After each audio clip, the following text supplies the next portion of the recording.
also has some experience at Denel in his previous life. Ms. Rapkin has been an advisor to 3 successive ministers of defense and brings her wisdom and experience to the board. Dr. SABC is the former CEO of CSIR and currently Executive Director of the WITS Business School. So both science and business knowledge is what he will bring. Mr. Magazi, I think, is a lawyer. Dr. Nell is an engineer. And Ms. Leshloenia is an accountant as well. Now, each of these boards, some of whom I've met and some of whom I will now meet in their full form, are mandated to do, amongst other things, very clearly the following. They must undertake their duties diligently and ensure that the kind of fiduciary responsibilities that the Companies Act and the Memorandum of Incorporation and the Shareholder Compact imposes upon them is executed with absolute integrity. They must reinstill an ethical culture into state-owned entities. Clearly, we've lost a lot of ground in this particular regard. And the malfeasance that all of us know about and the consequences of state capture run quite deep. And once you have such a deep culture of malfeasance, it takes a tremendous effort on the part not just of the board, but of senior managers to get this process right. They must ensure good governance, accountability, and transparency. And here, what we want to introduce over a short period of time is that if there's, for example, a forensic report, it must be made public. So all of us know exactly what the forensic report said, whom have they found what evidence against, who must be further investigated, so that we don't have to make you work too hard to get leaks from anybody. You should be able to supply it to you on the table. And similarly, in the procurement area, we also want greater transparency and accountability.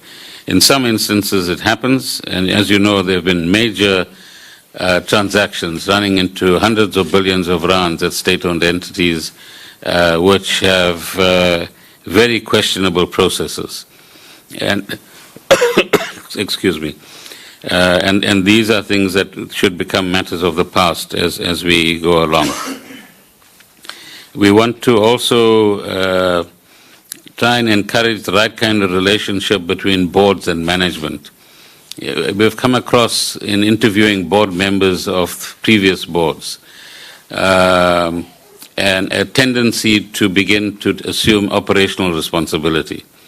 And sometimes it would appear it's to spend time at the entity so that they can earn more fees. Now, this is not what we want. If you're a board member, do your board work. If there is a necessity to intervene, let us know at the department and ministry, and we'll see how best to go about it. Of course, this is not, there are gray zones in this area, so we must actually understand that. They must investigate any allegations of corruption and ensure that where there's evidence of malfeasance, they deal with that evidence decisively. And where necessary, charges must be laid against individuals or entities that have benefited improperly from dubious procurement contracts with the Hawks and other sections of the police. Secondly, we expect that the prosecution authority will send out a positive and strong signal that they will act when there is the right amount of evidence prepared against individuals and entities that have been involved in malfeasance. But thirdly, the boards will also be asked to ensure that where funds are known to have left that particular entity, that those funds must be tracked down and brought back home. So recovering monies that have been lost is going to be an important function of these boards. But while they look at the past, in relation to corruption, they've also got to ensure in many of these entities that they have a keen understanding of what is happening financially. What's the cost base of the entity? What's the revenue potential and reality in each of these entities? and where are there operational efficiencies that are not being introduced, which could make a difference to the financial status of the entities themselves. We've also got to ensure that the companies do what they do in an effective and efficient way and in a financially sustainable way. And I think there needs to be a greater understanding amongst these entities that they are crucial to the South African economy in one way or the other. And that they must take responsibility for the kind of path that the President has set in terms of targets of growth, of job creation, and of inskilling people, of employing interns, and training young people in particular so that our economy has the right amount of skills, particularly in relation to the functions that these people are responsible for. The boards will also look at the executive management teams at each of these institutions. As you know, over a period of time, state capture was also about not just replacing boards with appropriate people, that appropriate meaning appropriate to the state capture objective. It was also about removing good, honest managers and replacing them. And there are many instances of that in the SOEs that account to us. So the boards must look at the executive management teams and make sure that they are individuals with absolute integrity, good business and personal integrity and ethics, and are there to serve the public cause, because essentially these are all public servants at the end of the day. And finally, the job of the boards would be to ensure that they once again establish a good name for the particular entity that they operate in, both in respect of the employees, the stakeholders of those entities, people who lend money to those entities, and above all, the South African public. I think SOEs have earned a bad name for themselves over a period of time, and this is a wonderful opportunity for leaders who occupy positions on the board to shape the way in which not only how these entities operate, but how they're perceived by the public themselves. There are still two entities that we haven't got to yet. One is SAFCO, and the other is Alexco. And when we are ready, we'll make some announcements in that regard as well. Thank you very much. Thank you, Minister. We'll provide you with the profiles of the new board members. Okay, questions? Linda? Yes. And Paul? Yeah. We'll take the first round and then come back with the second round with 4 other people. Linda? Thank you, Minister. Linda Insor, Business Day. Just 3 questions, if you don't mind. SA Express recently expressed an urgent need for cash, otherwise it's not going to be able to pay its suppliers. What's in the offing there? I mean, have you decided on any bailout?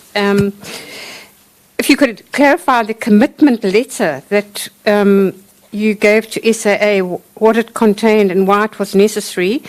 And in your list of directors for SA Express, Ronald Lamola, I mean, as far as I know, he's a prominent ANC member. Was that the reason why he was appointed? Thanks. Minister Jan Lange from Rapport.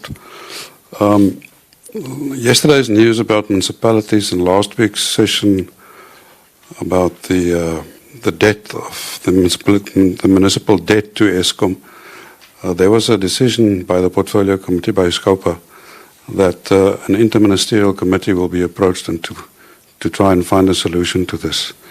I assume that you will probably be part of that interministerial committee. Can you give us an indication what are the options for this? Municipalities are more than 40% of Eskom's clients, buy more than 40% of their product, and they are clearly not able to repay that debt. Secondly, SA Express, is it still the intention to merge SA Express with SAA and Kalula and Mango? Does it make sense, because wouldn't SA Express make the problems at SAE worse than it was? And is it the intention that SAA will come back to your portfolio? Okay, Paul. Good morning, Minister. Paul Vecchiota from Bloomberg. Just first of all, your predecessor in this position complained that it was very difficult to get people onto the boards because of the reputations of the state-owned companies. How difficult was it to get people, and are you satisfied you're getting the right types of people onto the boards now?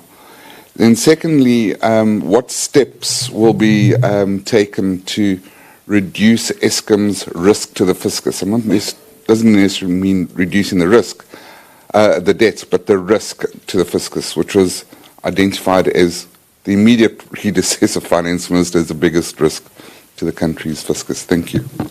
Donald.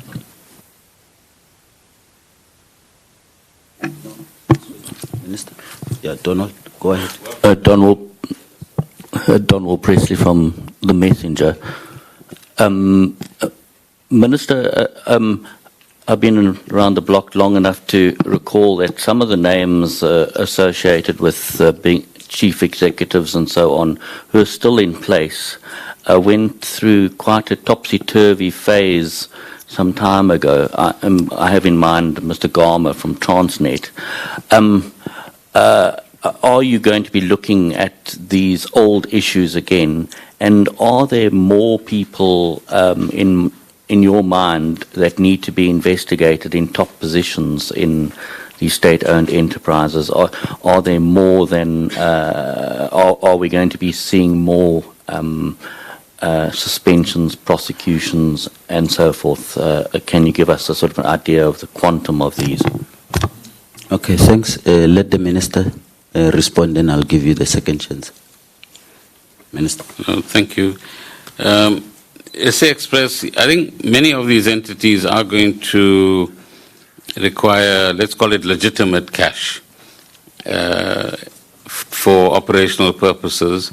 And our, I think, experience and understanding is that if you have the right boards with the right kind of experience and insights, but also the courage and the boldness to do the right things, plus an effective management team, many of these entities can, and SA Express certainly as well, pull themselves out of the trouble that they find themselves in. Why do I say that? The entities like SA Express find themselves where they are because of the fact that the focus became the question, how can I steal? Right? Rather than how can I make this airline run properly? And once you begin to lose your focus, and if the intent is extraction for yourself, for your friends, for businesses that you are associated with, for earning kickbacks from deals that you actually make, then obviously you're going to find yourselves in trouble because your focus is not how to get the business right. So there's, I think if I cross over to the other question as well, we currently might have a situation where SA Express, Mango and SAA all fly to the same destination. Bringing the airlines together and rationalizing their routes, and more importantly, rationalizing the kind of aircraft needed at a particular time in day, of day. So if traffic is thin, so to speak, at midday, why use a big aircraft? Use a smaller aircraft. And that's the experience from that we are beginning to learn from airlines around the world. Different gauge aircrafts for different destinations at different times of the day. So it's that synergy and savings, and there will be other areas of rationalization as well. So our net guess is that by putting the airlines together, we can actually go through a transition period where there are going to be difficulties.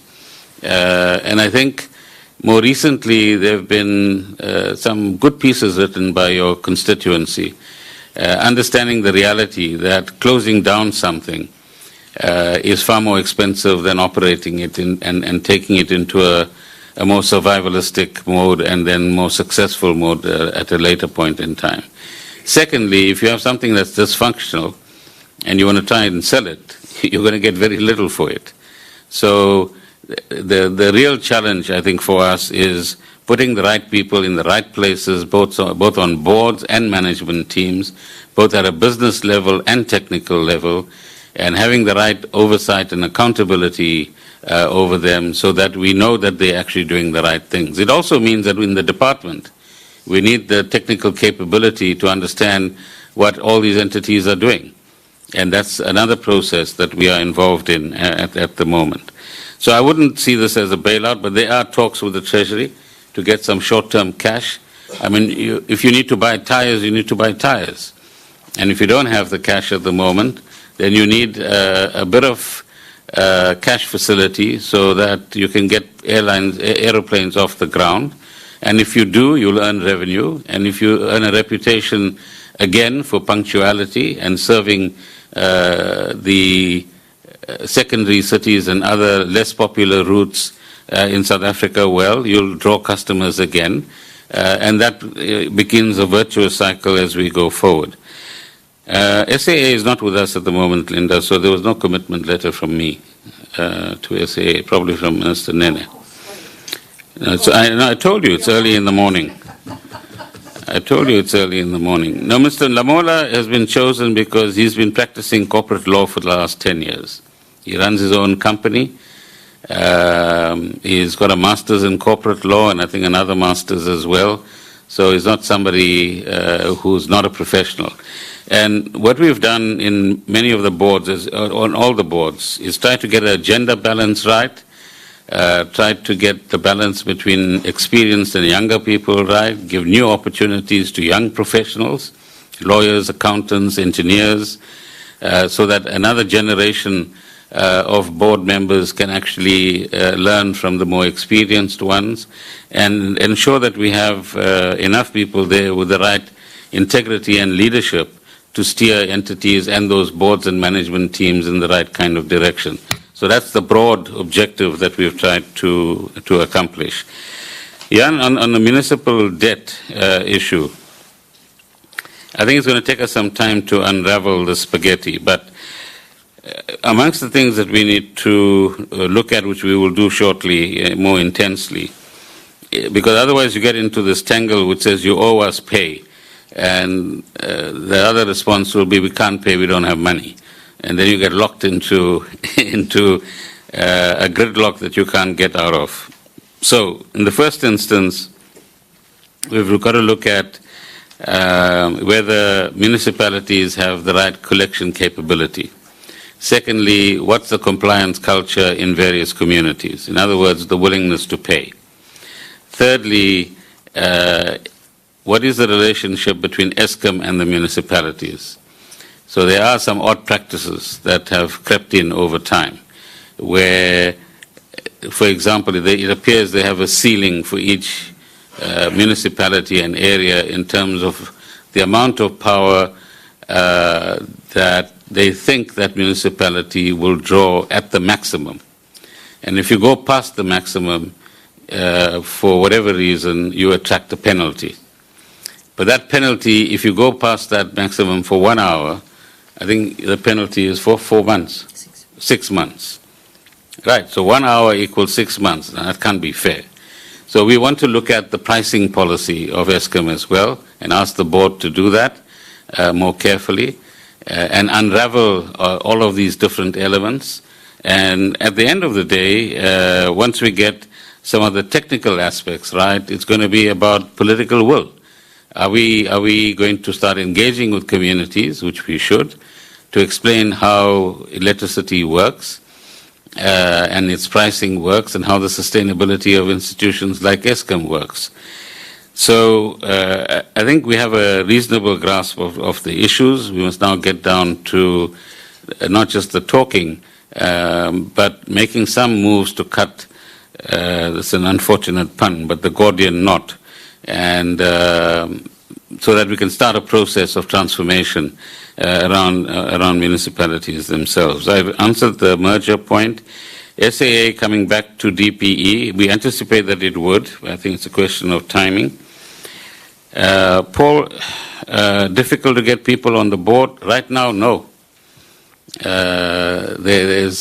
can see the kind of people that have made themselves available. And I think if we now look at the responses to the advert that we've placed so that we can scrap the old database and create a new one, we get Tumamina offers like literally every day. The question is, where do we fit people in? And how do we use the kind of skills and experience that they actually come with? And the President yesterday repeated that call to all South Africans. How do we share skills, and how do we help each other to build South Africa and take it in the right direction? Clearly, if there are reputational issues, nobody wants to be associated with badly run entities or entities that have got themselves into difficulties. So it's very understandable if somebody else had problems in this regard in the past. I'm sure you're not surprised either. Reduce Eskom's risk to the fiscus. I think that's the overall objective, and that's the work in progress. And perhaps in the next, say, 2 months, the board would have had enough time to look into some of these issues, as would we and government more generally. And our aim is certainly to reduce Eskom as a risk and turn Eskom into an asset as far as both the fiscus is concerned. There was a time when Eskom paid big amounts in tax, which I hope it still does. I'm no longer the taxman, so I don't know. But also, many of these entities used to pay dividends to the state as well, and I think that's an important point to get to from its commercial activities. Donald, no, the boards must look at whatever they need to look at. And so, across the board, as I indicated earlier on, the boards have, if you like, 3 broad sets of functions. The first is to clean up the past. So investigate what needs to be investigated, pursue charges if they are necessary and legitimate, and clear people out of the system that are going to be toxic in these institutions. The second is to stabilize the institution, both in governance terms, in financial terms, and in terms of the morale of the staff and management in these institutions. The third is to look into the future and say, how are we going, where do we want to position these institutions as we go into the next 5 to 10 years? For example, the energy terrain is changing every day. Right? There are people getting off the grid, on the grid, starting their own grids and what have you.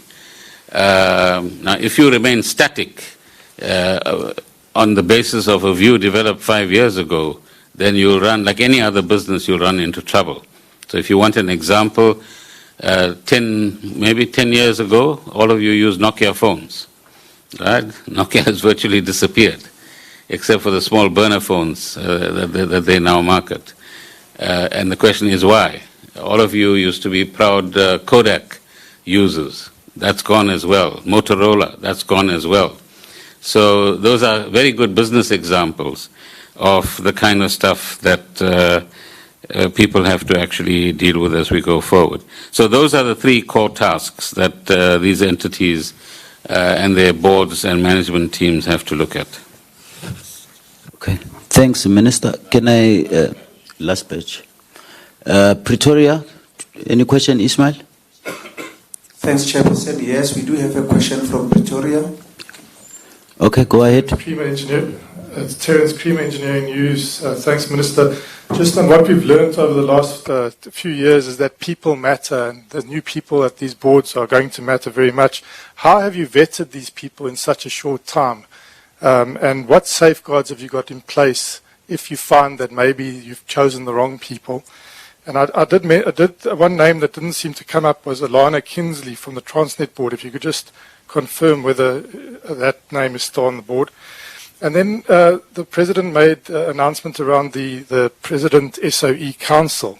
And I was wondering if you could just talk about how the relationship is going to work between the Council, the boards, your department, the executives, and how you see that transitioning to some sort of governance end state for state-owned companies, and what that end state could look like.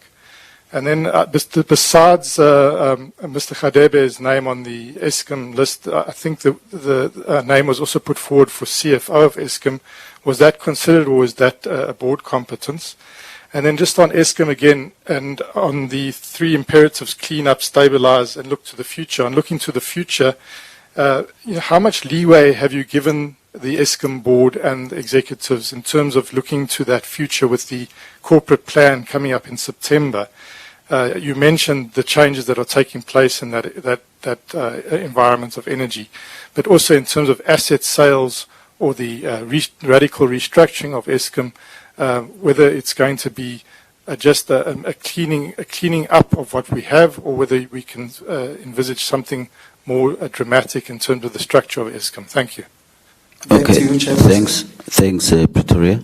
Let me start with Hajra, and then you come. Thank you. Hajra Marji from Power 987. Minister, you said on struggling SOEs, closing them down something is more expensive than survival or building a more successful entity. Now, in that regard, the President yesterday spoke about looking at accountability as well as the liquidity of some SOEs.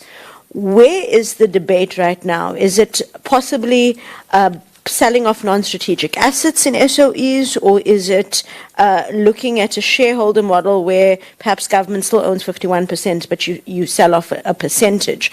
Can you give us more detail on that?